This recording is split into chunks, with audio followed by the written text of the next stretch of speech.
Information coronavirus. Pour vous protéger et protéger les autres du coronavirus, adoptez ces gestes simples. Lavez-vous très régulièrement les mains ou utilisez une solution hydroalcoolique.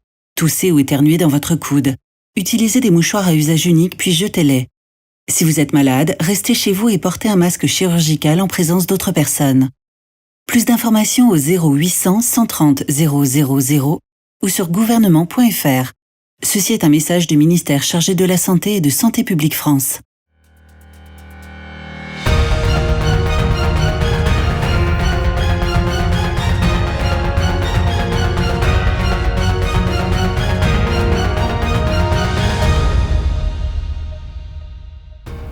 Bonsoir à tous, bienvenue dans votre journal week-end du vendredi 6 mars 2020. Voici les titres de cette édition.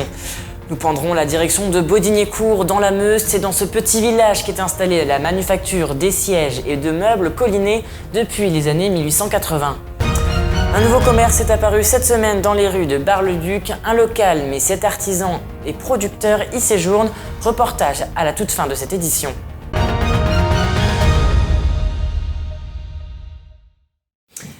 Mais avant cela, allons du côté de Vitry-le-François, à la salle du Manège où se tenait la 4e édition de la manifestation « Bougeons-nous contre le cancer ». Chaque année, plus de 250 personnes viennent se renseigner sur les différents cancers grâce à la trentaine de partenaires présents. On écoute la présidente de l'association Accueil Loisirs du pays Vitria, organisatrice de l'événement, Christiane Paris. Ça répond déjà à un besoin de la population qui se pose beaucoup de questions au sujet de cette maladie qui se répand vraiment de manière exponentielle. Je ne sais pas quelle famille aujourd'hui n'est pas touchée, n'est pas confrontée au fléau du cancer. Et donc voilà, c'était nécessaire d'organiser une journée d'information. Information sur la maladie, sur les traitements, sur les soins de support, mais aussi une journée de prévention. Il est quand même reconnu et répété que 40% des cancers pourraient être évités si 4 mesures essentielles étaient respectées, à savoir s'alimenter correctement, sans trop de graisse, sans trop de sucre, éviter les excès d'alcool, pratiquer une activité physique régulière, peu intense, c'est pas l'intensité qui compte, mais la régularité. Et puis le tabac, oh là là, le tabac, je l'oubliais celui-ci, c'est vraiment le premier responsable. 78 000 morts par an, c'est quand même énorme. Et le visiteur peut trouver réponse à toutes les questions qu'il se pose. On parle prévention, donc sur les 4 axes que je viens de citer. Et aussi, on parle de la maladie. Je vous le disais en titre, nous prenons maintenant la route de Baudignicourt dans la Meuse. C'est ici que la manufacture de sièges et meubles Collinet s'est installée depuis plus de 130 ans. Regardez ce document signé Antoine Regnault et Nicolas Fontaine. Baudignicourt dans la Meuse est une des rares communes de France à accueillir plus de salariés que d'habitants. 65 personnes résident dans la commune et plus de 100 viennent y travailler, tous dans la même entreprise, la manufacture de sièges et de meubles Collinet. Depuis 1887, cette société meusienne est spécialisée dans la fabrication de meubles en bois de haute qualité à destination principale des hôtels et restaurants de haut standing. Les sièges Collinet ont su faire la réputation de l'entreprise, notamment par le nom de ses clients, comme le Palais de l'Élysée, la Tour Eiffel, l'Hôtel Martinez à Cannes ou encore Disneyland Paris. Des clients dont n'est pas peu fier Stéphane Davoli, aujourd'hui président à la tête de la success story Collinet.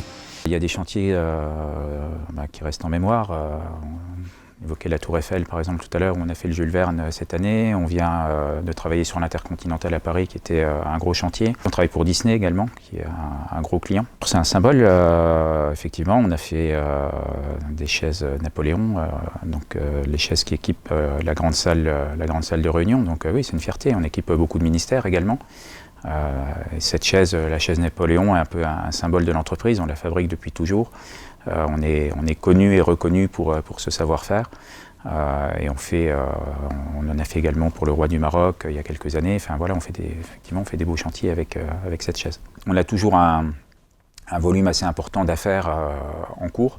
On est toujours sur un cycle, nous, entre 8 et 12 semaines de fabrication.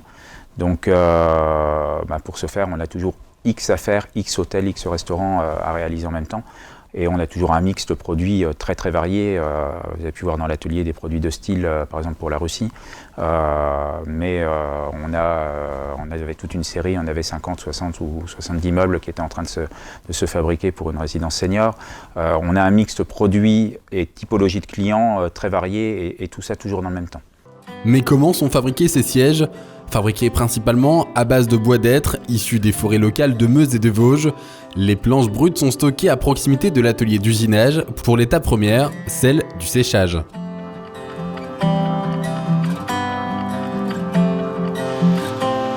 C'est ensuite par l'étape de la trace que passent les morceaux de bois, une étape déterminante mais grossière qui ne laisse pas vraiment imaginer l'issue très proche d'un siège de luxe.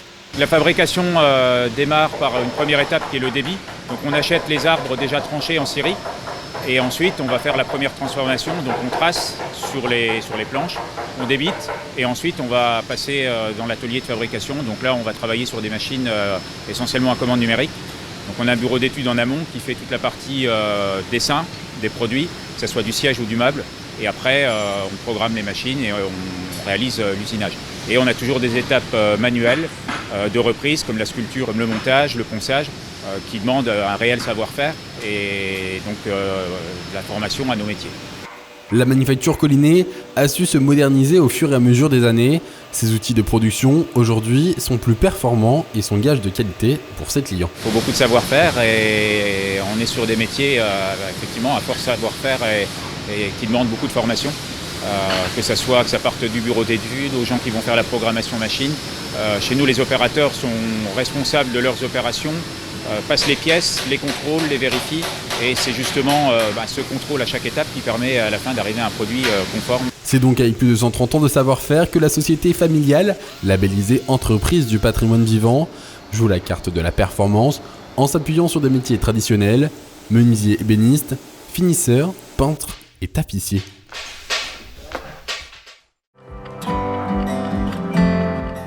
Cette dernière étape se déroule à quelques pas du premier atelier d'usinage.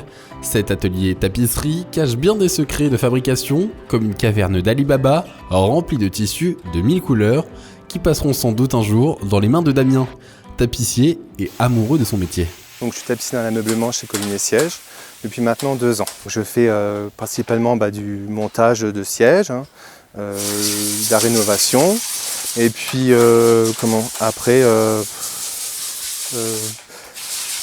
je fais un peu de tout quoi, un peu tout mélanger, du moderne, du style, voilà. Donc ça fait là j'ai 12 tabourets à faire pour lundi. Je change toujours de pièces. C'est souvent les mêmes pièces, mais ça change toutes les semaines en fait. Donc je connais les produits, mais je peux avoir cette pièce-là, ou je peux avoir cette pièce-là, puis la semaine d'après j'ai autre chose. C'est pas tout le temps, et c'est ça aussi qui est bien, parce que sinon à force ça ennuie. Et du coup ça aussi c'est bien parce que je change régulièrement et j'en apprends aussi j'ai de nouvelles pièces qui arrivent, comme ça fait pas longtemps que je suis là. Pour moi, c'est encore des nouvelles pièces et c'est ça que j'aime bien parce que j'en apprends tous les jours en fait. Sur les modèles que crée l'entreprise, les voir chez un client ou dans un hôtel, même via des photos en fait, pas forcément. Et du coup, ça fait plaisir, on vient, c'est nous. C'est un fauteuil sur sangle élastique, il y a une mousse. Nous avons une toile de protection. Après, je vois que ma collègue qui est couturière qui me fait un essai en couture et puis hop, je fais un empochage en fait. Et puis après, une fois que c'est fini, je le passe à mon collègue qui réalise les dos. Et puis après, ça part à l'expédition. La chaîne de fabrication des sièges Collinet arrive à sa fin. Une préparation à l'envoi et une expédition réalisée immédiatement en direction des hôtels, restaurants et décorateurs d'intérieur, représentant 80% du chiffre d'affaires de l'entreprise. 20% de la production est-elle réservée à la distribution aux particuliers par une célèbre enseigne de meubles de luxe, le tout imaginé, travaillé et fabriqué ici, au sein des portes de Meuse. Et on reste toujours dans la Meuse, mais nous prenons la route de Bar-le-Duc à présent, où 7 artisans et producteurs se sont réunis pour créer ensemble un nouvel espace de vente situé boulevard de La Rochelle. Des métiers de bouche à la friperie, tout y est pendant au moins un an.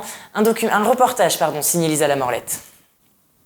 Au 37 boulevard de La Rochelle à Bar-le-Duc, une petite boutique vient d'ouvrir ses portes. Au premier abord, elle a tout d'un magasin de centre-ville, mais détrompez-vous, cette boutique est un test, elle est en période d'essai. Accompagnée par une entreprise d'aide à la création et au développement d'entreprises, ces 7 artisans se sont associés pour une nouvelle aventure. C'est une réflexion et un travail avec les porteurs de projets sur la viabilité économique de leur activité et la mise à disposition d'un local dans lequel ils vont pouvoir exercer leur activité. Ils bénéficient effectivement d'un bail dérogatoire de 12 mois contre les 3, 6 ou 9 ans habituels, ce qui leur permettra d'assurer leurs arrières et de se lancer avec plus de sécurité. Dans cette boutique, on retrouve des produits très différents, allant de la friperie de Marie au jus de pomme du pressoir de l'Assaut, en passant par les créations de Vano qui transforment des montres suisses et franc-comtoises en objets étonnants. En fait, on a un fil conducteur, on est tous à travailler sur des pièces sur lesquelles on donne une seconde vie ou qu'on transforme. Du coup, notre fil conducteur, la mayonnaise a pris. C'est un challenge pour le groupe. Tous les 7 vont devoir faire preuve d'organisation pour tenir la boutique. Il faut savoir sortir de son atelier pour aussi se faire connaître et donner un peu de visibilité à ses créations. Le temps qu'on est à la boutique, on n'est pas dans nos ateliers, donc à créer faire nos commandes. Du coup, il va y avoir un roulement, c'est évident. On va s'organiser avec tous les créateurs pour être présents. Mais le collectif se connaît déjà bien. En 2018 et en 2019, ils ont tenu tous ensemble une boutique éphémère pour les fêtes de fin d'année. On a commencé ensemble dans une boutique à Ligny-en-Barrois et c'est vrai que on ne savait pas où ça allait mener, ce que ça allait donner et on s'est très bien entendu et surtout tout s'est très bien passé et on avait envie de continuer un peu l'aventure. Pour l'instant, ils sont accompagnés par l'entreprise Alexis Grand Est qui les aide sur leur communication et leur gestion administrative et financière. Les 7 commerçants seront aussi formés pour peut-être voler de leurs propres ailes à la fin de cette expérience. C'est la fin de cette édition, merci de l'avoir suivi. N'oubliez pas dans un instant la météo. Toute l'actualité qui vous concerne, à voir ou à revoir dès maintenant sur puissancetélévision.fr et sur notre application mobile.